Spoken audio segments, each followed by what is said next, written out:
우선 속보부터 말씀을 드리겠습니다. 오늘 국민의힘 이야기인데, 국민의힘이 오늘 공천자를 발표를 했습니다. 일부분 공천관리위원회, 박덕흠 공천관리위원회죠. 전남 강주 통합특별시, 여기 이제 민형대가 민주당 가 있죠. 거기에 이정현 전 공관위원장이 단수 추천이 됐습니다. 이정현 전 위원장 이번에 공천관리위원장을 하면서 여러 가지 논란을 불러일으켰습니다. 그런데 어쨌든 이 호남에서 상당히 과거에 국회의원도 됐었고, 전남 순천에서 2차례 당선됐고, 2021년 지방선거에서는 전남지사 후보로 또 출마해서 18%의 득표를 기록하기도 했는데, 최근까지 공관위원장을 맡았었죠. 전남 강주 통합특별시 시장 후보로 오늘 확정이 됐습니다. 전북특별자치도지사 후보에는 양정무 전 전주갑 당협위원장이 단수 추천됐고, 서울 관악구청장 후보에 이남형, 경기 평택시장 후보에 차하열 단수 추천됐는데, 그런데 오늘 6.3 국회의원 재보궐선거의 공천자도 일부가 같이 발표가 됐습니다. 저는 약간 의문이 드는 것이, 박덕흠 이 공천관리위원회가 처음에는 이게 지방선거, 이게 크게 두 가지입니다. 하나는 이제 지방선거, 시도지사나 시군구 구청장, 시도의원들, 이 지방선거 공천을 하는 게 하나 있고, 하나는 6월 3일 날, 같은 날 국회의원 재보궐선거가 치러지죠. 근데 국회의원 재보궐선거는 현재 한 13개 정도가 확정됐고, 많으면 15개까지 확정이 되니까 미니 총선급입니다. 그래서 저는 박덕흠 공관위원장이 지방선거 공천만 관리하고, 그 다음에 새로운 공천관리위원회가 들어설 걸로 예상을 했습니다. 그전에도 그랬죠. 2022년 지방선거 할 때도 지방선거 공천관리위원장은 그때 정진석, 그 다음에 그때도 재보선, 국회의원 재보선이 있었는데 국회의원 재보선 공천관리위원장은 윤상현, 이렇게 따로 했었죠. 근데 이번에는 이 박덕흠 공관위가 오늘 국회의원 재보궐선거 공천도 몇 사람을 함께 발표했는데, 의문이 드는 것이, 아마 이게 굉장히 중요한 국회의원 미니 총선 같은 건데, 오늘 발표를 하기는 했지만, 물론 신중하게 심사를 했겠지만, 그동안 어떤 인물을 대상으로 지금 이 공천 심사를 하고 있는지 그런 것이 거의 안 나왔습니다. 거의 안 나왔는데 오늘 3사람을 발표를 했습니다. 재보궐선거에 나갈 사람. 원래 이 3개가 전부 다 민주당 지역이죠. 지금 15개 정도 치러지는 거 거의 다 민주당 지역입니다. 민주당에서 뇌물 받고 해서 의원직을 상실한 민주당 의원들, 그 지역도 있고, 또 단체장 나간다고 사퇴하는 그 지역도 있고 한데, 원래 민주당 지역이라서 이게 이 공천을 설렁설렁 한 거는 아니겠지만, 공천 작업을 뭔가 이렇게 치열하게 경선을 하고 이런 경선을 안 합니다. 이거 전략 공천이죠. 지방선거는 공천하지만은 전략 공천을 한다고 하더라도, 그래도 언론의 검증을 좀 거치는 그런 과정이 보통 때는 있는데, 전략 공천자를 거의 전격적으로 발표를 했습니다. 잠깐 좀 의아하기도 한데, 제 입장에서는 이 충남 아산올, 여기는 강훈식 청와대 비서실장이 국회의원을 하던 곳이죠. 여기에는 김민경 전 대선 국민통합위원회 홍보위원, 그 다음에 양문석이 의원직을 박탈당한 경기 안산갑에는 김석훈 전 안산시 의회 의장, 신영대 민주당 신영대가 의원직을 상실한 전북 군산 김제 부안갑 재선거는 오지성 당협위원장이 각각 단서로 공천을 받았다. 일단 공천이 됐으니까 잠시 후에 말씀드리겠지만은 빨리 선대위가 구성이 돼서 지방선거하고, 지방선거도 중요하지만은 한 15개 정도 되는 국회의원 재보선, 여기에서 거의 다 이제 민주당이 갖고 있던 지역이니까, 여기서 몇 군데를 가지고 가게 되면은, 국민의힘이 가지고 오게 되면은 상당한 상징성이 있는 것이죠. 자, 그런데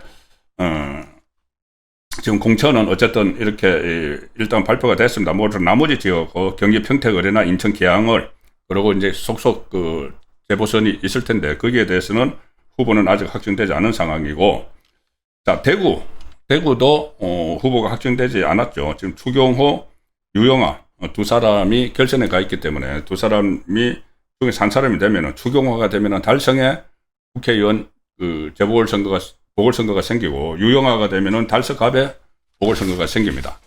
자, 이 상황에서 또 하나 속보입니다. 주호영 대구시장 컷오프 됐었죠. 그래서 그때 가처분 신청을 냈는데 기각됐습니다. 기각이 되니까 가처분에 대해서 항고를 했죠. 항고를 했는데 오늘 그 항고가 또 기각이 됐습니다. 대구시장 후보 경선에서 공천 배제 당한 주호영 의원 공천 배제 효력을 정지해달라고 가처분 신청한 사건의 항고가 기각이 됐다. 그래서 주호영 의원은 그 기각문을 보고 본인이 무소속 출마를 할지 뭐 다른 방향을 선택할지 결정을 하겠다. 조금 전에 이제 그렇게 반응이 나왔는데, 지금 이 대구시 이런 데서 지금 김부겸 민주당 후보가 확정이 되어 있죠. 확정이 되어 있는데, 여기서는 대구에서는 무조건 지금 다시 이렇게 경선을 할 수가 없습니다. 그러니까 이진숙, 주호영 두 사람 중에서 한 사람이 올라오고, 기존에 그 당에서 하던 추경호, 유영아 중에서 한 사람이 올라와서 다시 경선하자 이러는데, 그게 기술적인 문제도 있고 뭐 안심번호 따는 문제도 또 있다고 합니다. 그것이 현실적으로 시간도 없습니다. 시간도 없기 때문에 빨리빨리 교통정리를 이제 해야 되는 것 아닌가. 제가 오늘은 뭐 직설적으로 말씀드리겠습니다. 주호영 의원 같은 경우는 본인이 어차피 항고도 기각됐으니까, 항고가 기각됐다는 것은 법적으로 컷오프 한 데 대해서 법적으로 하자가 없다는 이야기죠.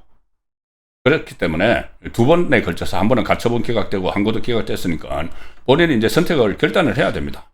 이제 뭐 무소속 출마 이런 이야기 하지 말고, 그 무소속 출마해서 4파전 되면은 김부겸 후보에게, 민주당에게 이 보수의 심장부를 뺏기는 그런 결과가 났죠. 그런 결과를 났기 때문에 이 주호영 의원은 제가 서정욱 변호사하고 저하고 계속 말씀드린 것처럼 그냥 선대위원장 맡아라. 지금 대구 경북 통합선대위도 한다니까 선대위원장 맡아가지고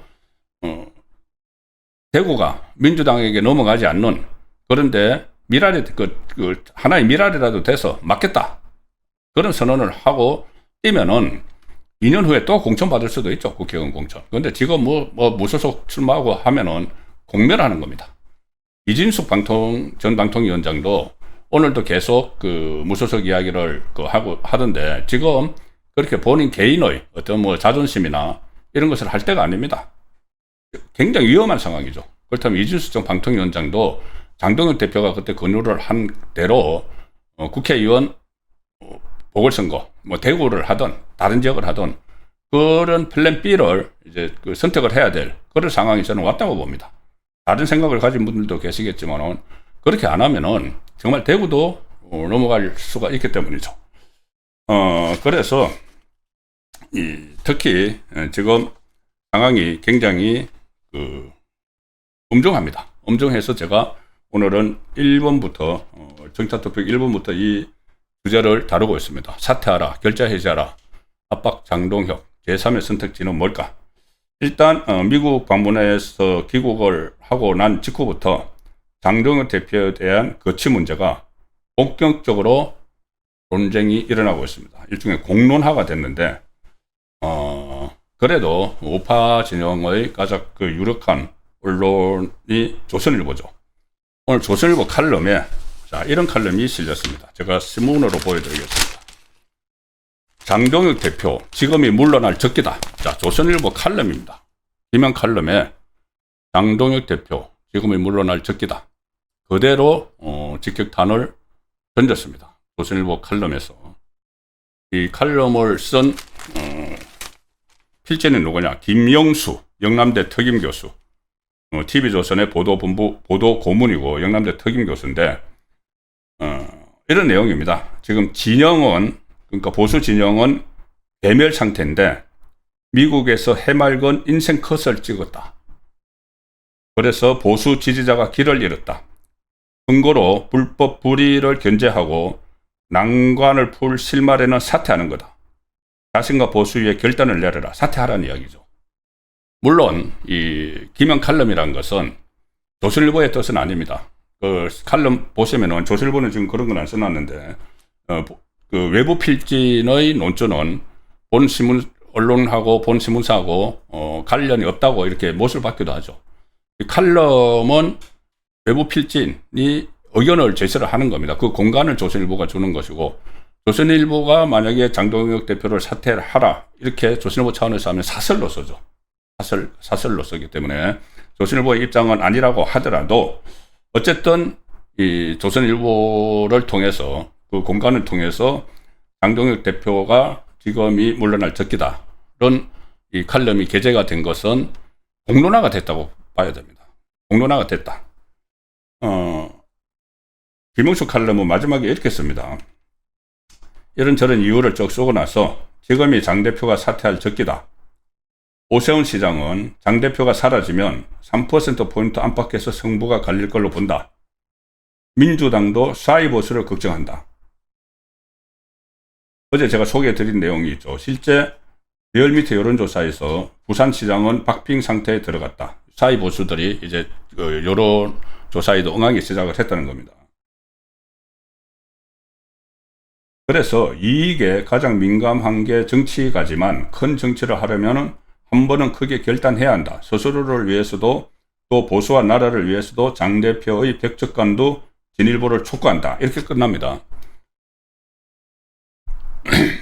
여기서 뭔가 하나 빠진 게 있죠. 대안입니다. 대안.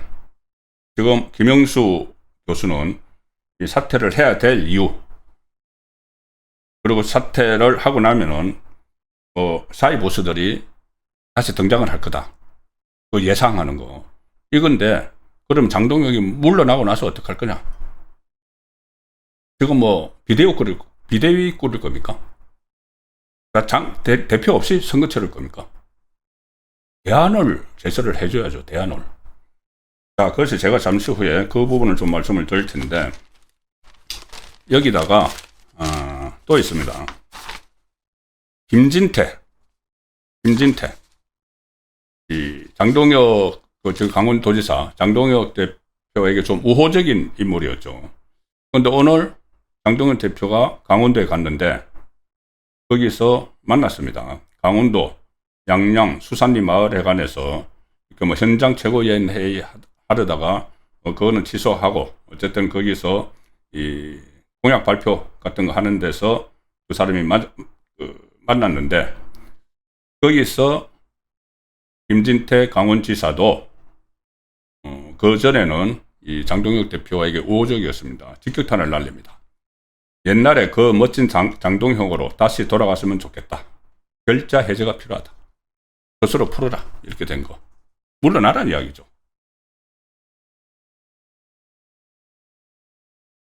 이렇게 이야기합니다. 김진태 지사가 과거에 이제 뭐 법사위 할 때 상당히 이제 좋은 관계를 가지고 있었다고 합니다. 아마 국회의원 할 때가 아니고 장동혁 대표가 판사하면서 법사위에 파견이 나가 있었죠. 아마 그 무렵인 것 같은데 어쨌든 같이 근무를 한, 그래서 옛날에 그 멋졌다. 장동혁은 옛날에는 다시 돌아갔으면 좋겠다고 하면서 김진태 지사가 이렇게 이야기합니다. 붙잡으려고 하면 더 멀어져 가는 게 세상의 이치다. 그리고 제가 현장을 다녀보니까 이런 말을 들었다. 제가 원래 빨간당 국민의힘 지지자였는데 이번에는 중앙당을 생각하면 열불나서 투표 안 한다는 사람들이 많다. 저도 나만 열심히 하면 되겠거니 하고 뛰어다니고 있는데 그래도 당이 어느 정도 뒷받침을 해줘야 한다. 그런 분들이 열불나서 투표 안 하겠다고 하는 사람들이 진짜 투표 안 하면은 희망이 없다. 하루 종일 발이 부르터도록 다녀봐야 중앙당 뉴스 때문에 가슴이 철렁 내려앉을 때가 많다. 이렇게 하니까 이제 장동혁 대표가 그 말에 대해서 아무 이제 대꾸를 안 합니다. 그냥 이렇게 뭔가 이렇게 뭐 적기만 하는 그러니까 애써 시선을 피하는 그런 모습을 보였는데, 기자들하고 비공개 회의가 끝나고 나서 기자들하고 만나서 김진태 지사의 그 발언에 대해서 당이 여러 가지로 어려운 상황이기 때문에 애정 어린 말씀을 해준 것 같아. 제가 당을 위한 애정의 말씀으로 생각하고 선거에서 이기기 위해 중앙당을 무엇을 해야 할지에 대해 고민하도록 하겠다. 자, 이렇게 이야기합니다. 결자 해지, 그 김진태 이 지사가 이야기한 거 결자 해지, 뭐 이거 물러나라는 이야기인데 거기에 대해서는 글쎄요, 어떤 걸 말씀하는지 모르겠다. 결자 해제라는 데 대해서 일단은 뭐 이선 퇴진을 한다는 생각은 없는 겁니다. 그리고 중앙당이 무엇을 해야 할지에 대해 고민을 해보도록 하겠다.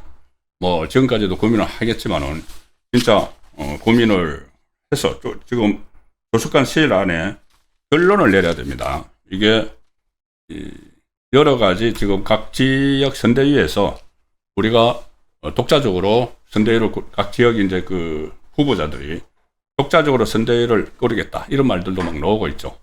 그리고 특히 경기도에서 어제 기자회견까지 했습니다. 경기도 국회의원들이.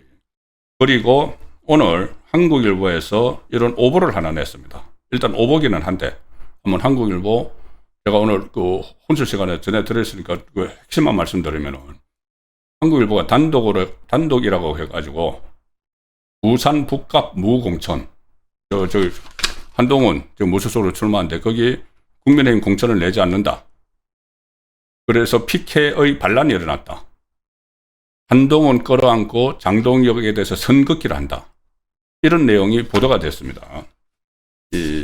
그런데 물론 이 보도에 대해서 제가 아까 혼출 시간에 말씀드렸다시피 이게 그 핵심이 뭐냐면은 박형준 부산시장, 그 다음에 박안수 경남도지사, 김두겸 울산시장이 그 현역 단체장들이 부울경을 독자 선거로 치르겠다는 내용의 성명 발표를 추진 중이다.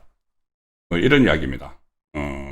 그리고 이게 제가 볼 때 취재가 굉장히 부실하고 한 사람 어떤 관계자, 국민의힘 소속 김두겸 울산시장 측 핵심 관계자는 해가지고 어떤 한 사람의 말을 듣고 이렇게 막 써서 보낸 겁니다.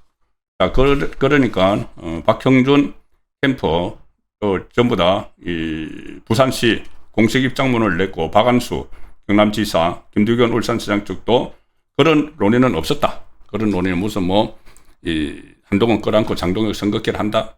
한꺼번에 기자회견 같은 것을 해가지고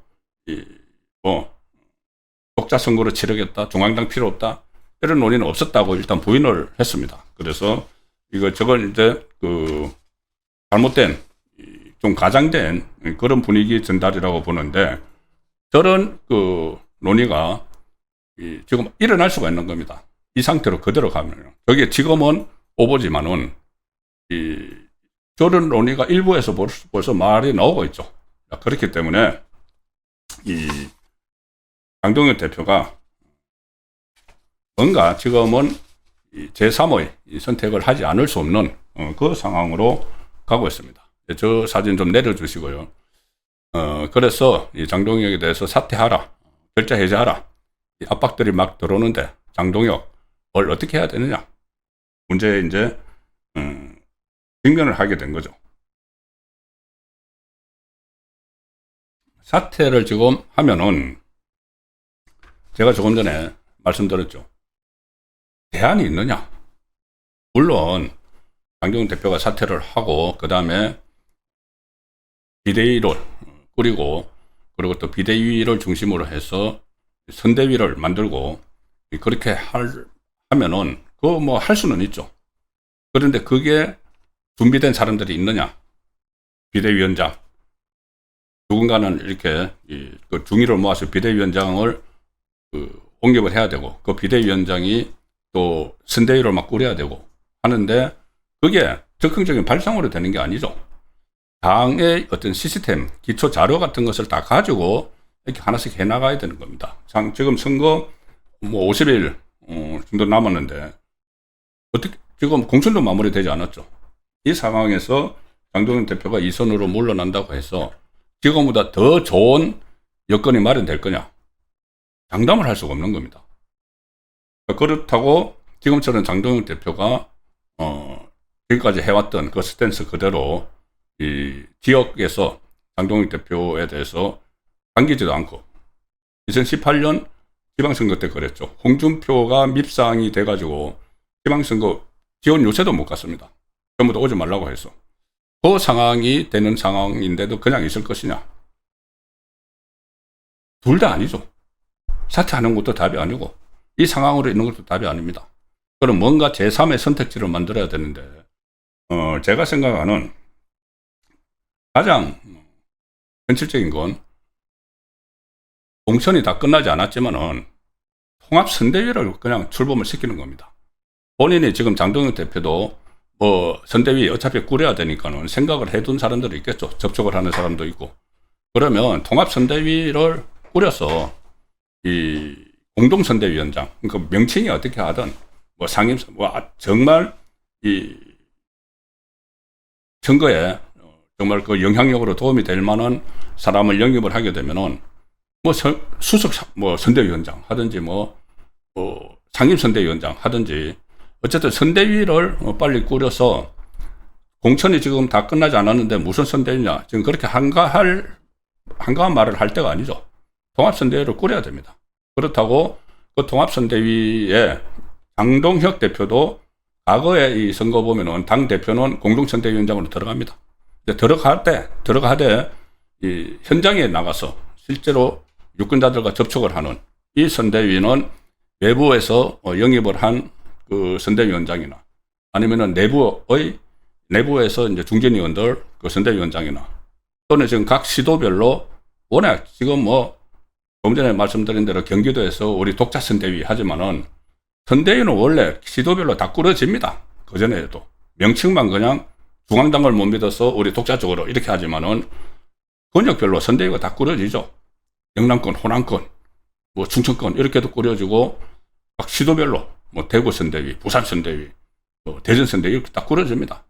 그래서 그쪽의 선대위를 빨리 꾸려서 지금 완전히 선거 체제로 확 바꿔놔야죠. 선거 체제로 무조건 들어가서 장동혁 대표가 둘러싼 논란은 이슈가 안 되도록 그렇게 하는 것이 가장 현실적이고, 그리고 장동혁 대표는 그 대신 할 역할이 있습니다. 뭐냐면은 상임선대위로 해서 총괄 사령탑이죠. 실질적으로 원격 사격을 해주는 원격 지원을 해주는. 그리고 장동혁 대표가 최근에 미국을 열흘 동안 갔다 왔지 않습니까? 열흘 동안 갔다 왔기 때문에 그때 만났던 미국 조야의 하원 의원이나 아니면 NSC 백악관 NSC 사람도 만났고 미국 국무부 사람들도 만나고 했으니까 그때 가서 갔던 이유가 가장 큰 것이 지금 흔들리는 한미동맹을 이런 그쪽에 미국의 상황도 듣고 한국의 상황도 전하고 이런 목적으로 갔다 온 게 맞죠. 트럼프를 못 만났고 루비오를 못 만나서 비판을 듣고 있지만은, 그렇다면 지금 가장 이번 선거의 국민의힘이 아젠다로 내세워야 될 것, 핵심 이슈 파이팅을 해야 될 건 두 가지입니다.